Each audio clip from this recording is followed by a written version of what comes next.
Everyone, Atalanta here. Today we're going to learn a little bit about throwing the bones. Now, what is throwing bones? Well, it's a type of divination similar to tarot, using a pendulum, looking into a crystal ball, maybe palm reading, but it's a little bit different in the fact that we use bones, shells, and curios to get in touch with the ancestors, where you get advice on the future or maybe things that you're dealing with right now. So we have Brandy McGee. She'll be our guest today.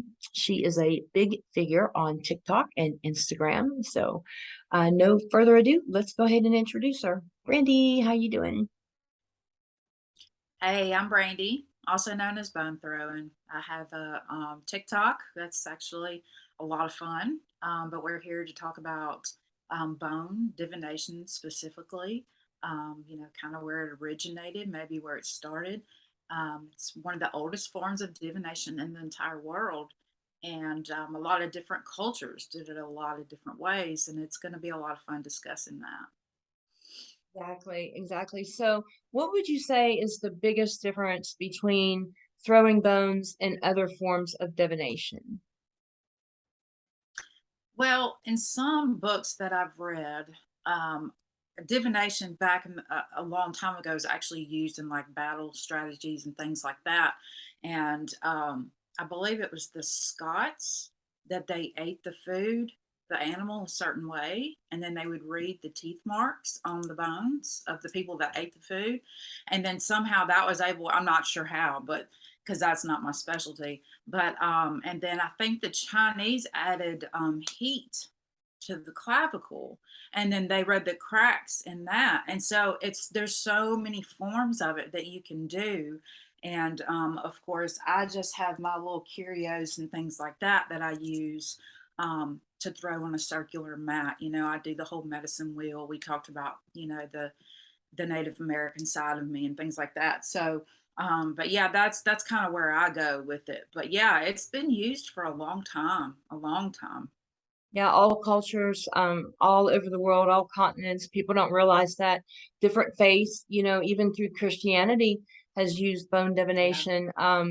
My tradition that I use is Native American, Southern Hoodoo, African tradition.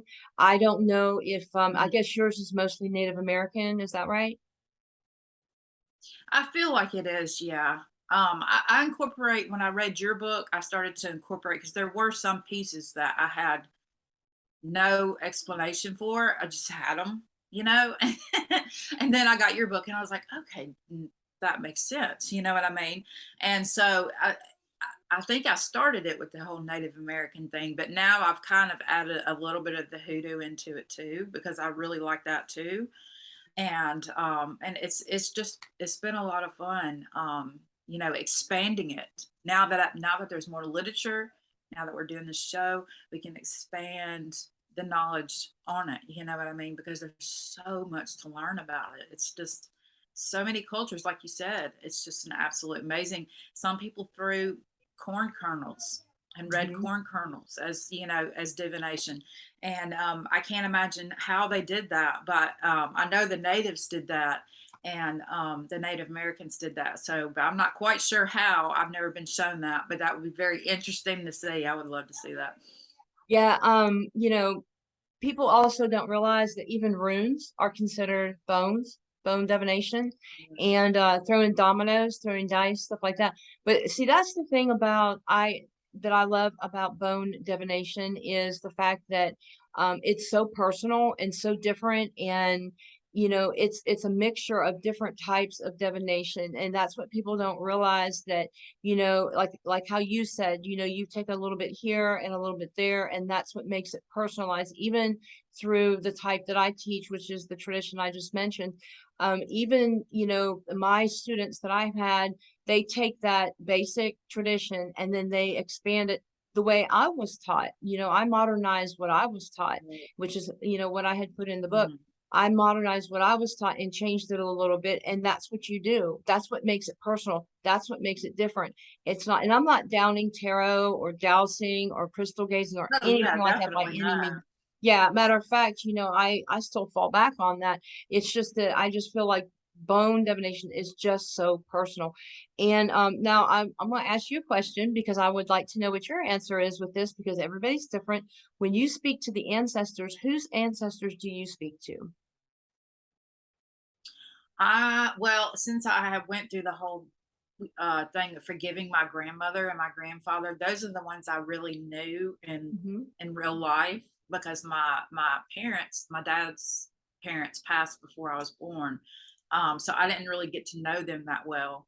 So it's really more of my mom's side that I talk to, which is actually where the Native American comes from that we can locate. I mean, my dad definitely looks Native American. We just don't have it documented on his side because of just the way everything went back in those days. You know what I mean? They destroyed records of all kinds and things like that, and then kind of erased our ancestry from our family. So I just have to go on the seat of my pants and what I feel in my heart. Oh, no, that's right. But did you know that whenever I do my my divination and the traditions that I teach, now it depends on what I'm doing. If I'm doing a quick throw for somebody, like how you do whenever you're on TikTok and stuff like that, obviously I speak to just my ancestors. However, when I'm doing a throw for somebody and the tradition that I teach, I actually speak to their ancestors. I wasn't sure if you were aware of that. Okay. That's yeah, I actually speak to their ancestors, and my ancestors speak to their ancestors. It's just like a big party. Everybody gets together. So, but different traditions Yeah. actually speak to that. That's why I wanted to kind of throw that one at you, is because different traditions speak to different ancestors. Sometimes you're speaking to yours, sometimes you're speaking to theirs, but it's a relationship that you have to form. You just mentioned that, you have to form that Right. relationship with your family, with your, with your ancestors. People often ask, well, how can you throw bones if you've been adopted? Well, your ancestors are always in touch with you no matter what. It's kind of like Right. DNA, how it trickles down. It's a little light that trickles down. Did you have problems connecting with your ancestors, or how did you do that? Shadow work. A lot of shadow work, going back and going through things that they did to me when they were alive, learning the positive, what I can from it, which was I don't drink alcohol to this day, because they were alcoholics. So I took what they did and I learned from it and applied it to now. And then I was able to forgive them, because back then they didn't know that alcohol was that addictive. Like, they didn't realize the repercussions of it. It was like back when people were smoking when they were pregnant. They didn't know that that was a bad thing. And so I kind of, it took me a long time to forgive them for that. But yeah, I do work with my ancestors and spirit whenever, like, I'm doing TikTok throws and things like that, because it's really hard to connect with their ancestors like that quick, because on the Mhm. TikTok it goes by so quick. You know what I Mhm. mean? And so I'm like really supporting on my ancestors, and you could tell like they get tired Mhm. when they start giving no, no, no, no, no. And then I'm like, okay, it's time to go, guys. Ancestors tired. But when it comes to Etsy, my Etsy shop, um, I get more information there Right. about the person. So I can connect a little bit more there, you know what I mean? And give them more of a clear reading, So if I have more of a connection, I will try to reach out to their ancestors like you do. But most of the time, I just, yeah, kind of stick with mine Speak and to your own. spirit Yeah, here. that's what I was mentioning, kind of what I do. If it's something quick like that, you have to just rely on your own. But okay, so I want to take a Right. minute here and kind of show everybody what you do. I'm going to throw a couple of your videos up if that's okay. Sure. Do you have a question for the bones? Drop it below and I'll put some and answer. Let me cleanse. Now I'll do the daily reading. Oop, what fell off the table? Our health. Our health fell off the table. We need to pay more attention to your physical health, okay? Right here, your boundaries are open. That's fantastic. Things seem to be flowing very smoothly for you right now, which is great. You have your family right here. It's very close to your boundaries. And I see that you do have a wish for your family, as we all do. And that wish is definitely going to come true. So definitely keep an eye out for that. Your ancestor is embracing whatever this wish is that you have for your family. So it's definitely going to work out. Okay. Up here, your other ancestor is also connected to your boundaries. And this ancestor actually has a message for you, and she's trying to tell you that you need to be more defensive when it comes to your self-care. You need to take it more seriously, because your self-care is everything. If you're not happy, then nobody else is happy. You know what I mean?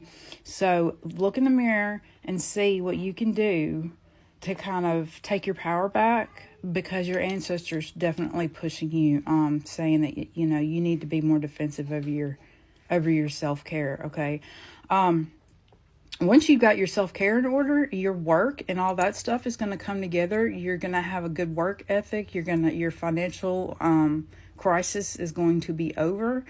And your transformation right here is going to happen too as well. And it's going to alleviate a lot of fears and concerns that you have about money. I see a large chunk of money right here, which is fantastic. Your transformation that's going to take place, like I said, it's going to give you confidence as well. And it's also going to give you back your own personal protection. And it's going to give you some patience. So that's fantastic. Let me see, make sure I got everything. Yep, she's definitely up here speaking to you, because here we got the mouth over here, if y'all can see it. But yeah, over here, this is the message I was talking about. So definitely do that self-care. Get that done, okay? Y'all have a good day. Did Gina's granddad know that she was with him when he was dying? Absolutely, yes. Is Willow's past big brother with her? Yes. Yep.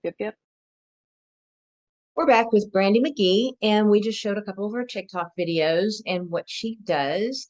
Brandy, do you have anything you'd like to share with us? Like maybe a favorite piece or, favorite video? What about a favorite piece? I do have a favorite piece actually, and it's this little guy. This is a teeny tiny turtle shell. Okay, I've had this shell since I was in the second grade, because my dad actually caught this little guy for me, and he snuck into the water.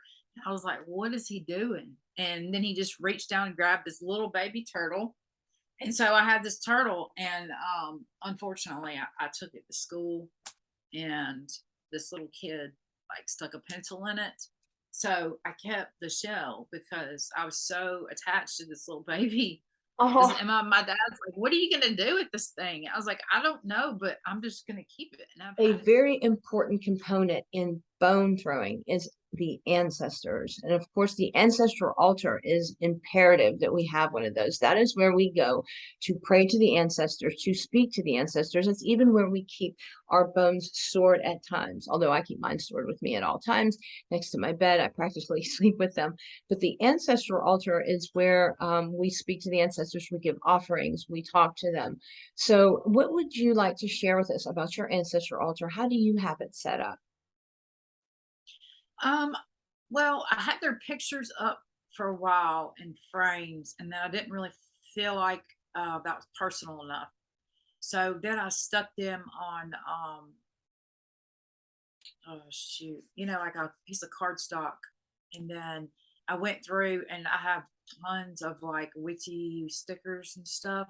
And so I picked out stuff that they liked in real life and kind of put it around their pictures. And then now I have that up on the altar instead of just their picture. So now they have things that they can like kind of look at. I know that sounds weird, but they have pictures around them of flowers and and of things like that, so that they can still get that vibe. I felt like a picture just wasn't enough. I do have them back here on this altar, but this room normally stays closed until the afternoons. And then when I come in here is when I open my altar and I start doing my orders and things like that.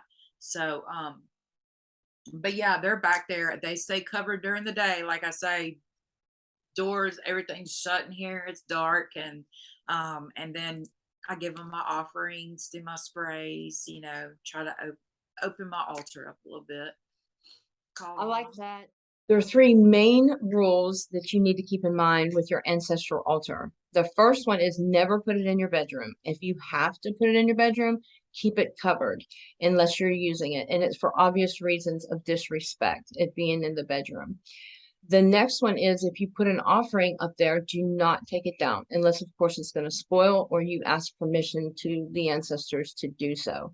You can ask by divination, dreams, meditation, and such. The last is do not put the living on the ancestral altar. If you've got a picture of you and say grandma that has passed away, make sure you cut yourself out. Do not put the living on there. So as far as offerings are concerned, and you always put what they like, not what you like, but what they like. For example, my sister who has passed in 95 liked Oreo cookies. So I put Oreo cookies up on the ancestral altar. If you do not know what they liked, good fallback is always whiskey and rum and tobacco. So those are good fallbacks. You can always put those up there. And like I said, never ever take down the offering unless you ask permission or if it's going to spoil. So those are just some little tips and tricks as far as setting up your ancestral altar. You can put pictures up, you can put candles, incense, just decorate it and make it beautiful. Like Brandy did, she took poster board and did little stickers and just little decorations around of things that they liked. Very good idea. Just make it your own, make it beautiful, make it respectful for them. It's just a place where you can go pray to them, talk to them like how we're doing, talking, to each other. They can't hear you unless you speak aloud. They're people just like we are. So just keep that in mind whenever you're creating your ancestral altar. Well, we've run out of time. So Brandy, I would like to say thank you for coming on. This is my second show and it has been an honor to have you on here. We will catch you on TikTok and yes, so we would love to have you on again, maybe to go a little bit deeper into how to throw bones and we will see you soon. Blessed be.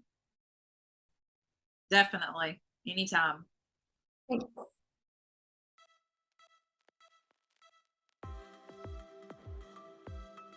This segment of the show is my product review.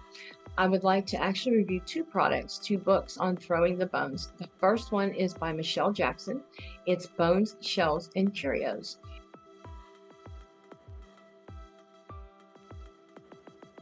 Now, this is one of the first books that was out there on how to throw bones, actual step-by-step guidance on how to do it. It is fully illustrated by Michelle Jackson and gives you step-by-step instruction. It has how to get in touch with your ancestors, how to set up an ancestral altar, a little bit of history on throwing the bones. Michelle has traveled all over the world in learning how to do this, and she's very seasoned on how to. The next book is my book, Throwing the Bones, Divination for the Modern Practitioner.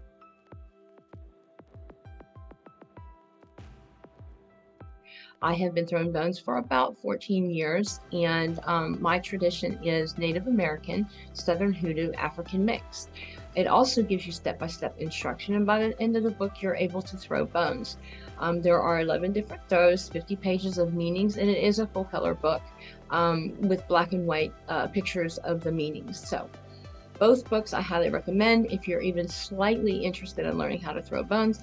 And like I said, both of them good to go. Go-to books as far as learning how. So thank you so much.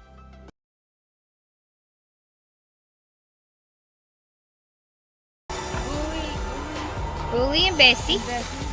All right. And I'm gonna pet them because they're going. They won't let you pet them right now because they're. Oh, I'm about to step in sand. Don't step in the cow patties. I need to learn. I got my boots on though. Yes, she does. I got my boots on. All right. She's Sherry. She's a farmer. She's a farmer. Yeah, I don't know what I'm doing, but I think I got too much. Yeah. There you go. You want more? Here, pull it off of here. I don't know what I'm doing. Okay, I don't know what I'm doing. I could be a farmer. I could be a farmer. Yeah. Yeah. Now, how do you tell the difference? Oh, because he's got more. Of a thing. He's got more of a cone, Yeah. and his tail is bigger, and he crows. Here's a cow. I'm so excited. Look at the chickens. They're just everywhere. They're all around me. See, here's me. There's my feet. Here's the chickens. This is Cinnamon. Look at them coming up to us. There's a little thing.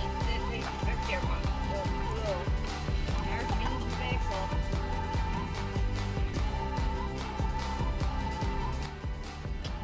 Speak it.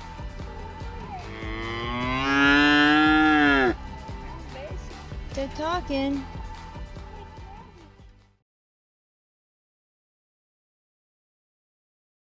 What are y'all doing for the full moon? I'll show y'all what I'm doing. So I've already started making moon water, but I figured I'd stop and remind y'all that you need to make yours. And I'm actually going to do a new one tonight because I got this crystal from a friend of mine, and it's a smoky double point. And so I'm going to make some water using this. Just put your crystal in there. I use distilled water because I make different sprays and things like that. So that way I can add witch hazel or a little vodka to it so that nothing grows in it. Cover it, stick this outside and let it charge under the full moon tonight, y'all. It's absolutely awesome stuff to have. You can make anything with it.